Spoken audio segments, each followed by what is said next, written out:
में हम कुछ प्रश्न लेंगे और उसके बारे में विस्तार पूर्वक जानेंगे। ठीक है। तो कल हमने आपको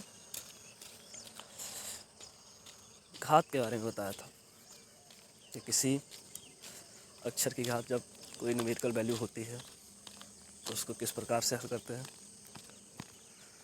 उसमें ये होता था, एक बार और रिवाइज रिपीट कर लो, कि अगर किसी अक्षर की घात कोई न्यूमेरिकल वैल्यू होती है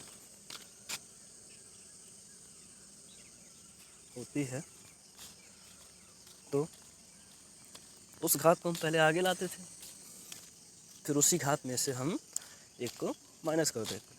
ठीक है। तो हम आज का वीडियो स्टार्ट करते हैं, ज़्यादा समय नहीं लेते हैं। ठीक है। तो ये क्वेश्चन है हमारा, ये हमारा क्वेश्चन है, लिखा है इसमें y is equal to x plus b. ठीक है। तो x के सापेक्ष अवकलन क्या होगा, सिंपल सी बात है। ठीक है। तो x के सापेक्ष में अवकलन ज्ञात करना है। आवाज़ सुनाई दे रही है? दे रही है। तो x के सापेक्ष में अवकलन ज्ञात करना है। हमें पता है कि हमें किसके सापेक्ष अवकलन करना है। तो हम सर्वप्रथम नियम तो आपको बता ही दिए हैं। किसी भी सवाल को हल करने से पहले सबसे पहले जो सवाल दिया उसे लिखेंगे। आप चाहे तो लिख सकते हैं, नहीं तो जो नियम है वो नियम है। ठीक है। तो पहले y बराबर एक्स प्लस बी लिख दिए, फिर बाद में हमने लिखा इसका हमें क्या करना है, ये भी तो लिखना है। तो लिख दिए x के सापेक्ष दोनों पक्षों का अवकलन करने पर, differentiation with respect to x, यानी x के सापेक्ष हमें करना है इस फलन का अवकलन। और फलन y बराबर हमें दिया ही, अगर y बराबर ए एक्स प्लस बी नहीं दिया होता, सिर्फ ए एक्स प्लस बी दिया होता, तब भी आप मानते उसमें कि फलन y बराबर ए एक्स प्लस बी। ये आपको याद रखना है, ध्यान में रखना है। लगाते रहोगे तो समझ में आ जाएगा, कोई परेशानी वाली बात नहीं है। ठीक है। आगे देखते हैं। तो हमने लिख दिया कि दोनों x के सापेक्ष दोनों पक्षों का अवकलन करने पर आगे बढ़े। आगे हमने देखा, हमने उसको इस रूप में लिख दिया अवकलन करने के रूप में। आपको हम बताए थे d/dx, हर के d के साथ में जो अक्षर रहता है उसी के सापेक्ष हम अवकलन करते हैं, ऐसे पहचानते हैं किसके सापेक्ष अवकलन होगा। ठीक है।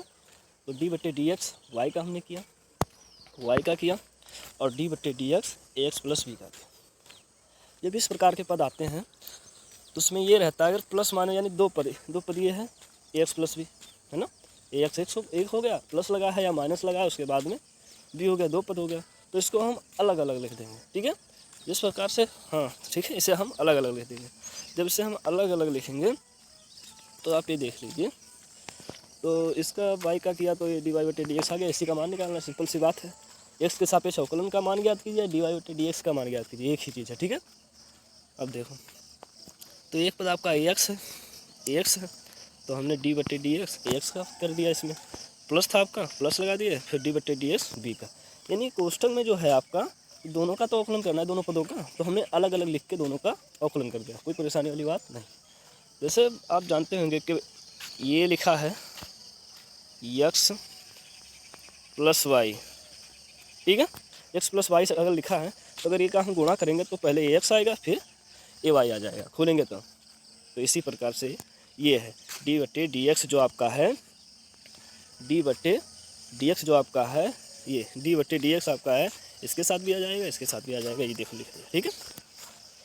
यहाँ तक समझे तो ठीक है। देख लो dy/dx ही का मान निकालना है, तो आगे देखते हैं।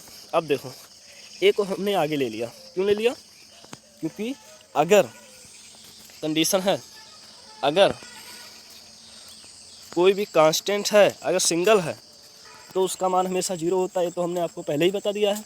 लेकिन किसी, यानी जिसके सापेक्ष हम कर रहे हैं, अगर उसके साथ में कांस्टेंट आता है तो उस कांस्टेंट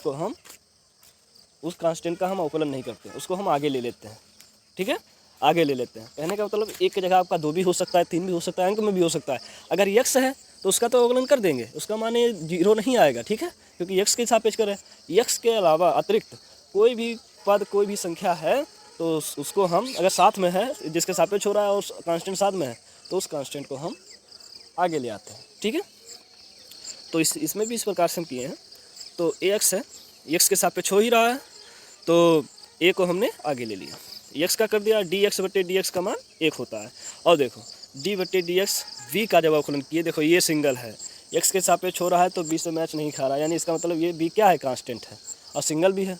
तो इस कांस्टेंट का मान क्या हो गया, 0 हो गया, प्लस 0 कर दिए, ए डी एक्स हो गया, और डी एक्स बटे डी एक्स का मान 1 हो गया, और ए का 1 से गुणा करेंगे तो ए ही आएगा आपका ये आंसर। आशा करते हैं आप समझ गए होंगे। ठीक है, आगे देखते हैं। एक क्वेश्चन है क्या हो रहा है, चलो एक क्वेश्चन ये देख लो। अब देखो जो हमने पढ़ाया है वही नियम लगेंगे इसमें, जान लो। कांस्टेंट वाला और घात वाला नियम जो है हमने जो पढ़ाया है वही इन सवालों में लगेगा।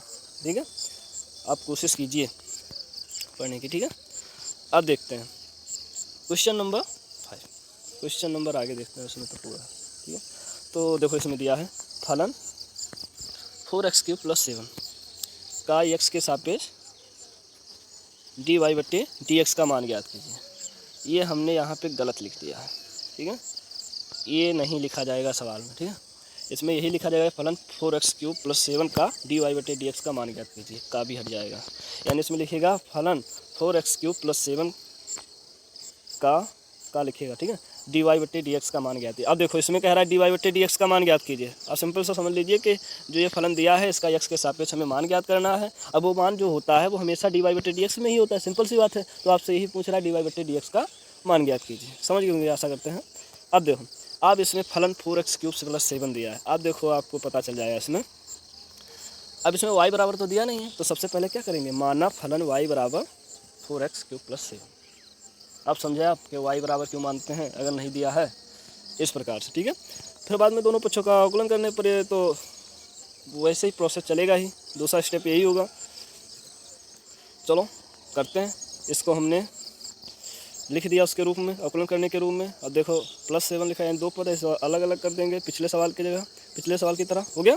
अब देखो इस जिसके सापेक्ष हो रहा है, x के सापेक्ष हो रहा है, उसके साथ में एक कांस्टेंट भी है 4। ठीक है, 4 है तो 4 को हमने आगे ले लिया। हमने आपको बताया था अगर जिसके सापेक्ष हो रहा है और कांस्टेंट है तो कांस्टेंट को वो दोनों साथ में है, अगर आपस में गुणा हो रहा है तो पहले हम कांस्टेंट को आगे ले लेंगे, यानी अवकलन उसका हम नहीं करेंगे।